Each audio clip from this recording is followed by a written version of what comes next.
네, 안녕하십니까. 저는 거대 자기 저항 효과에 대해서 설명을 해드리겠습니다. 일단 PPT를 만들다 보니까 좀 분량이 좀 많이 나왔는데 최대한 신속하고 이해하기 쉽게 설명해 드릴 수 있도록 최선을 다하겠습니다. 천천히 해도 돼요. 네. 알겠습니다. 일단 목차는 먼저 거대 자기 저항 효과의 발견부터 원리, 그 다음에 응용 순서대로 설명을 드리겠습니다. 먼저 거대 자기 저항 효과의 발견입니다. 일단 1826년도에 이제 옴입니다. 옴. 물리학적 옴이 여러분도 다 아시다시피 이제 정상적인 온도에서 이제 흐르는 전류는 정압에는 비례하고 저항에는 반비례한다는 옴의 법칙을 발견했습니다. 그래서 발견 이후로 170여 년 동안은 거의 변하지 않은 것으로 알려져 왔고요. 그 다음에 시간이 엄청 많이 흐르고 나서 1986년도에 페터 그린베르크라는 물리학자가 옴의 법칙을 따르지 않는 것으로 보이는 금속 구조에 대해서 연구를 했습니다. 그래서 이 철로 된 얇은 막 사이에 크롬 광막 필름을 넣어서 이 철을 두 개의 막으로 분리시키고 거기다가 일정한 전압을 걸어준 후에 이제 추가적으로 또 자기장까지 걸어 주었더니 이 전류가 변화한다는 사실을 알아냈습니다. 다시 말해서 이러한 구조를 철, 크롬, 철 이런 구조를 가진 계열의 저항은 자기장에 의해서 바뀔 수 있다는 것을 알게 된 거죠. 그리고 2년 뒤에 알베르 페르라는 이 물리학자가 이 철과 이 크롬을 각각 두께 3나노미터, 0.9나노미터로 이 교대로 적층한 60층의 인공 격자에서 이 자기 저항비라는 물량이 46% 정도 되는 대단히 큰 자기 저항 효과를 발견했습니다. 그래서 여기서 자기 저항비라는 게 뭐냐면 식으로 나타내면 분모에는 그 원래의 저항값이 들어가고 분자에는 저항의 변화량이 들어갑니다. 그래서 이걸 계산해 봤을 때 마이너스 46%가 나오는데 이 마이너스라는 것은 자기장을 걸어주었을 때 그 저항값이 증가가 아니라 감소한다는 것을 나타냅니다. 그래서 원래 이제 이 거대 자기 저항 효과가 나타나기 전에는 또 이방성 자기 저항 효과라는 게 있었는데 그거는 자기 저항비가 이제 10%도 안 되는 그냥 1회짜리 정도밖에 안 됐었는데 그거에 비해서는 아주 큰 자기 저항 효과죠. 그래서 이 왼쪽에 있는 그림은 다층 방막의 예시입니다. A라는 물질과 B라는 물질을 이렇게 교대로 번갈아 침착해서 만들어낸 거고요. 이게 바로 앞에서 제가 말씀드렸던 60층으로 쌓은 다층 방막에 대한 그래프입니다. 그래서 X축이 자장이고요. 이 외부에서 인간 자장이고 Y축이 뭐냐면 원래의 저항에 대한 측정된 저항값의 비입니다.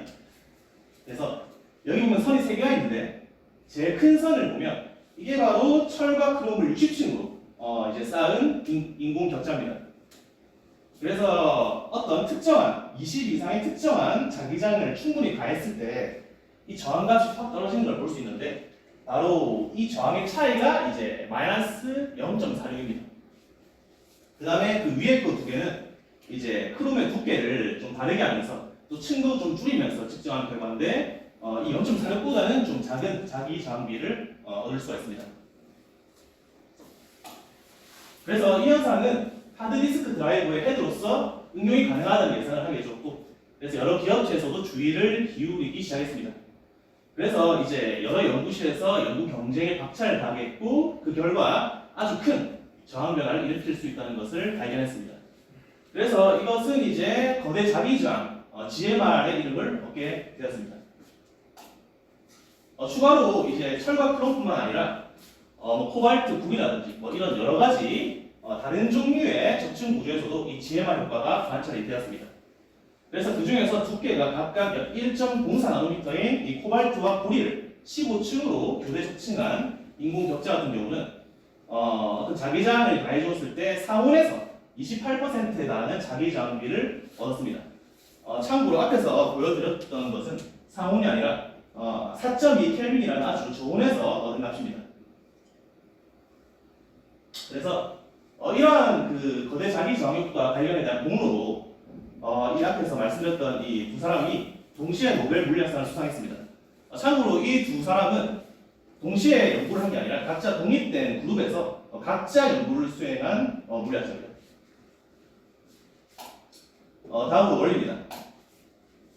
일단 기본적인 내용부터 설명을 드리면 이 GMR 효과에 대한 열쇠는 이 다층막에서 사용된 물질의 자기적 성질에 있고요.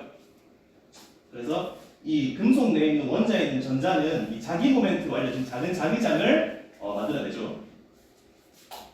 그래서 철과 같은 강자성 물체에서 이 자기 모멘트는 같은 방향으로 정렬하게 되는데 이게 한 개가 아니라 만약에 두 개의 철의 층을 아주 가까이 두면 이 자기 모멘트는 서로 반대 방향으로 정렬이 된다고 합니다.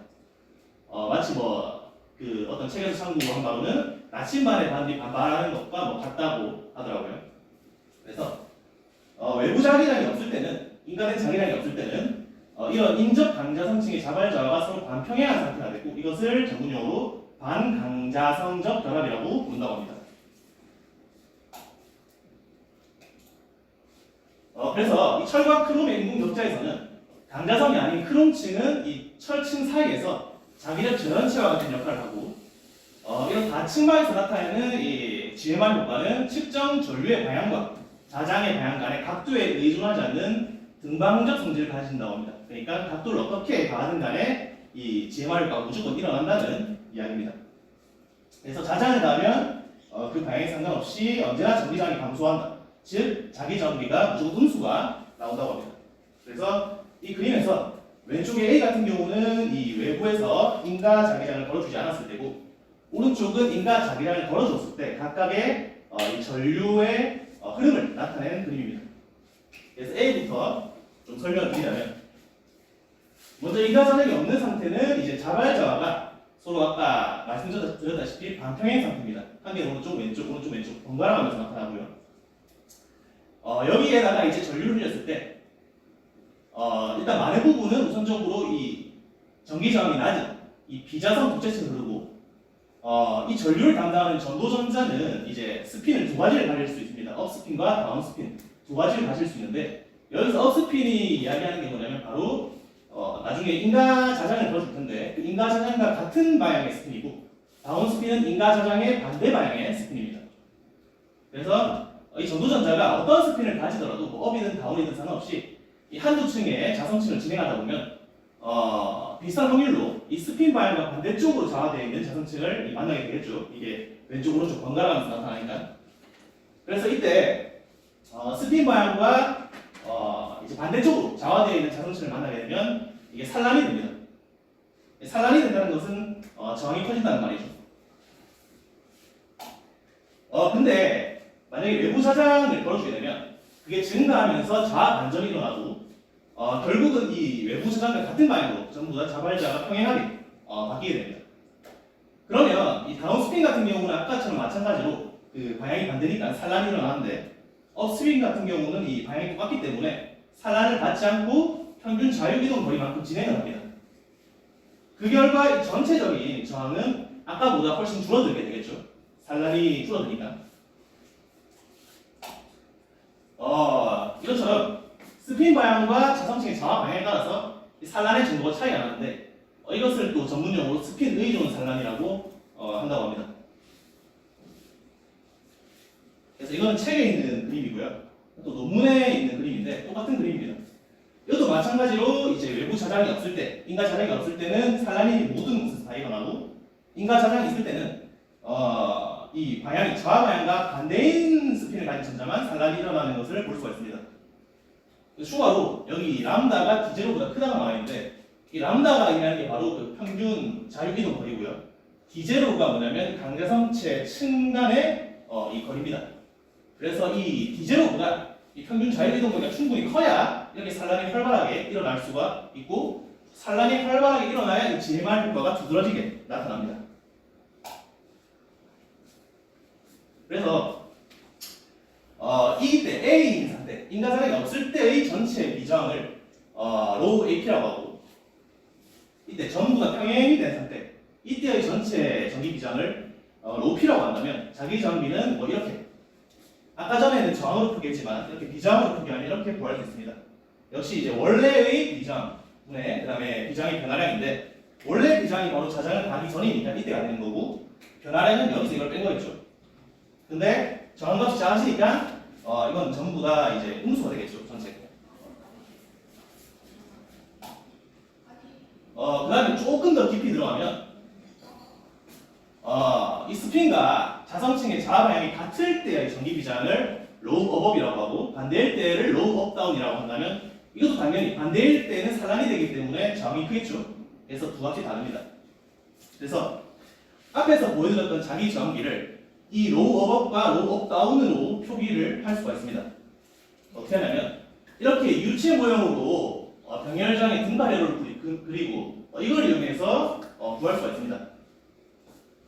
이 그림에서 이 화살표 작은 거는 이제 그 전자의 스핀을 나타냅니다. 그래서 업 스핀이 전자는 다 위로 가고 다운 스핀이 전자는 다 밑으로 간다고 생각하시면 됩니다. 그리고 큰 화살표는 이제 자화 방향을 나타냅니다. 그래서 A 같은 경우는 이제 반평행 인가 저장을 걸어주지 않았을 때 그 상태고 B 같은 경우는 이제 평행한 상태입니다. 그래서 이제 각각의 저항값을 이제 업과 업이 같을 때는 이제 로우 업업이 되고 이게 다를 때는 로우 업다운이 되겠죠. 나머지도 다 마찬가지로 듣는데 그래서 우리가 평소에 그 저항을 구할 때랑 똑같이 직면은 서로 더해주고 병렬은 이제 역수를 나오고 다시 역수를 취하는 식으로 해서 계산을 하면 이제 반평행일 때는 전개인 비저항이 이렇게 되고 평행일 때는 이렇게 됩니다. 그래서 여기서 구한 값을 앞에 그 자기 저항비에다가 대입을 하게 되면 이렇게 최종적으로 역시 음수의 값을 얻을 수가 있습니다. 그래서 이까지가 좀 약간 핵심적인 내용이라고 생각이 되고요. 이거는 이제 또 추가적인 내용인데 중간에 크롬층의 두께에 따라서 이 자기 저항비의 크기를 나타내는 그래프입니다. 그래서 이 그래프를 보시면 크롬층의 두께 증가에 따라서 이 진동하고 있는 것을 볼 수가 있습니다. 그래서 이것은 자성층 간의 교환 그람 양식이 이 두께 변화에 따라서 강자성과 방강자성적인 것이 이 교대로 나타나고 있는 건데 무슨 말이냐면 그 두 층이 인접한 두 층이 평행이 됐다가 반평행이 됐다가 이게 계속 반복하는 겁니다. 그래서 반평행일 때는 이게 GMR 효과가 두드러지게 나타나기 때문에 솟은 곳이 되고 이게 처음부터 만약에 평행이면 GMR 효과가 아무 나타나지 않겠죠. 그래서 이런 식으로 움푹 파인 부분이 되는 거라고 해석할 수 있습니다. 그래서 이것은 층간 교환 결합 현상으로 설명을 할 수가 있는데요. 이 그림은 뭐냐면 역시 비슷한 그림입니다. 이 X축이 두 자성층 사이의 거리고 Y축이 교환 결합의 색인데 이 철과 같은 자성 물질 사이에 비자성 물질 삽입하면 이 간격에 따라서 교환 상호작용의 크기가 바뀌게 된다고 합니다. 그래서 이 두께에 따라서 이렇게 평행이 될 수도 있고 이렇게 반평행이 될 수도 있고 이렇게 반복을 하게 된다고 합니다. 그래서 앞에서 보여드렸던 것도 이 원리에 따라서 그렇게 나온 결과고요. 그래서 정리를 좀 하자면 일단 GMR 효과에 대한 현상론적인 설명은 가능하지만 외부 자장이 없을 때 인접 자성층의 자발자와가 서로 반평행하는 원인은 아직도 충분히 밝혀져 있지 않다고 합니다. 그리고 GMR 효과는 이 전도전자가 스핀 의존성을 이동을 하는 것이 그 원인이라고 설명할 수 있고 그 다음에 스핀의 전구는 짧은 거리에서만 보존되기 때문에 두 자성층 사이가 가까워야 이 GMR 효과를 볼 수 있다고 합니다. 그 다음에 필요 조건, GMR 효과가 일어나기 위한 필요 조건은 첫 번째로 인접한 자성층이 반강자성 계열을 해야 되고 둘째로 스핀 의존 산란이 충분히 일어나기 위해서는 전도전자의 아까 말씀드렸다시피 평균 자유 이동거리, 평균 자유 경로가 이 닫힌 방막에 인접한 그 자성층 간의 간격인 한 주기보다 길어야 한다고 합니다. 그래서 이 GMR 등장하고 나서 이제 전류를 흘릴 때 전자의 스핀이 중요한 역할을 한다라는 사실을 이 과학자들이 깨달았고 그 후에 이제 스핀트로닉스라는 학문이 탄생하게 되었다고 합니다. 이제 마지막으로 응용입니다. 응용은 한 가지만 준비했습니다. 이제 제일 대표적인 응용이 하드디스크 드라이브의 전구 재생용 GMR 헤드인데요. 일단 인공격자가 평행 또는 반평행 상태일 때 서로 전류 크기가 다르겠죠. 저항이 다르기 때문에 차이가 납니다. 그런 전류 차이를 감지함으로써 이게 1인지 0인지 각각 이제 읽어낸다고 합니다.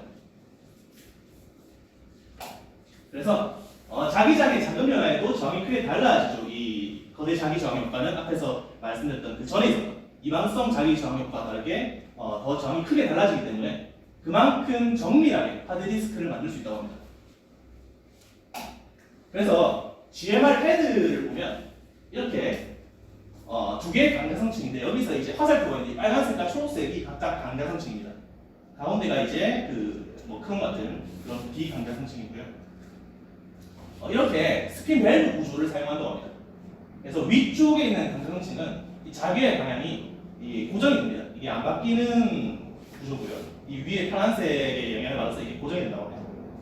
그 다음에 아래쪽 강자성층은 이게 고정되어 있지 않는 상태라서 이 디스크의 스케일이 자기 정보에 따라서 예를 들어서 1이 만약에 왼쪽으로 좌화되어 있다. 그러면 이 밑에 것도 왼쪽으로 같이 좌화되면서 평행 상태를 이루고 만약에 0이라는 정보도 오른쪽으로 좌화되어 있다. 그러면 밑에 있는 것만 오른쪽으로 이제 변하면서 반평행 상태를 이루게 됩니다.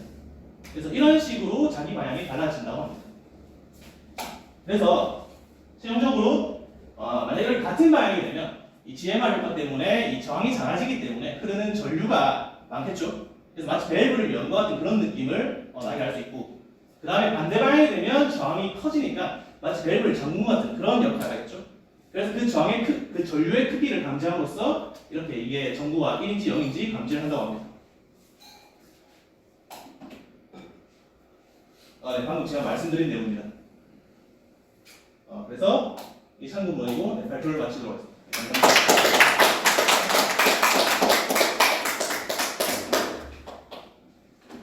감사합니다. 우리 아니네요. 질문 있으시면 질문 말씀해주세요. 우리가 오는 거 어때요? 네? 우리가 시작한 거 어때? 아닙니다. 마찬가지입니다. 네, 뭐 질문 없으면. 네, 그럼 마치도록 하겠습니다. 감사합니다. 네.